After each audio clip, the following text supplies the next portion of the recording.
আসসালামু আলাইকুম রহমতুল্লাহ। হলি এগ্রো থেকে আমি আশিক সবুজ আপনাদের সকলকে জানাই আন্তরিক শুভেচ্ছা। আশা করছি আপনারা সকলেই অনেক অনেক ভালো আছেন। গত ৫-৬ দিন ওয়েদার এতটাই খারাপ যে উত্তর অঞ্চলে কোনো প্রকার সূর্যের দেখা নাই।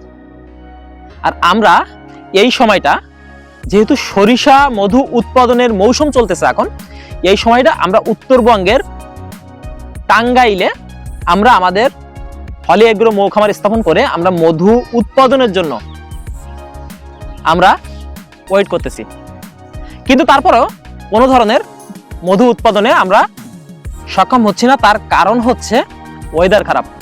যেহেতু মধুটা প্রকৃতির সঙ্গে অনেক বড় সম্পর্ক, প্রাকৃতিক মধুটার এখন আমার চারি সাইডে ভরপুর সরিষা ফুল ফুটে আছে, তারপরেও আমরা মধু উৎপাদন করতে পারতেছি না। কারণ কি? রৌদ্র উঠতেছে না, মৌমাছিরা বাইর হচ্ছে না। মৌমাছিরা ফুলের যে ফুল থেকে ফুলের নেকটার এনে যে তারা মৌ কলোনিতে রাখবে, এই পরিস্থিতিটা এখন আবহাওয়ার মধ্যে নাই। আমরাও পড়ে গেছি অনেক ধরনের বিপাকে, অনেক বড় বিপাকে।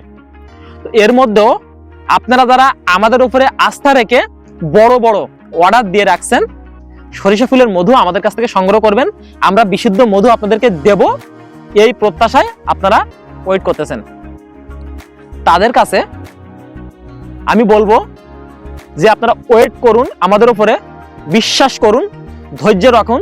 আল্লাহ যদি চায়, আল্লাহ যদি আমাদের সহায় হয়, ইনশাল্লাহ এখনো যে পরিমাণ ফুল রয়েছে আমরা ভালো মধু উৎপাদন করতে ইনশাল্লাহ সক্ষম হব।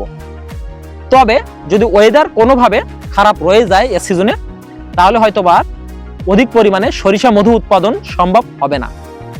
আমরা চেষ্টা করতেছি মাঠ পর্যায়ে থেকে আমাদের টিম নিয়ে, যেহেতু আমাদের অনেক বড় খরচ করে আমাদের হচ্ছে মাঠ পর্যায়ে আসা লাগে, মধু উৎপাদন সিজনে আসা লাগে, তো আমরা সিজনে আসছি, আমরা চেষ্টা করতেছি মধু উৎপাদন করার জন্য। ইনশাল্লাহ যদি আমাদের মধু উৎপাদন হয়, যেহেতু এটা প্রাকৃতিক মধু, তো প্রকৃতি থেকে যখন মধু আনতে পারবে মৌমাছিরা, মধু উৎপাদন হওয়ার সঙ্গে সঙ্গে মধুগুলো আমরা আপনাদের অর্ডারগুলো আমরা ডেলিভারি দেওয়া শুরু করব। সে পর্যন্ত আপনারা আমাদের উপরে আস্থা রেখে হলি এগ্রোর সঙ্গে থাকবেন। ধন্যবাদ সকলকে। আসসালামু আলাইকুম রহমতুল্লাহ।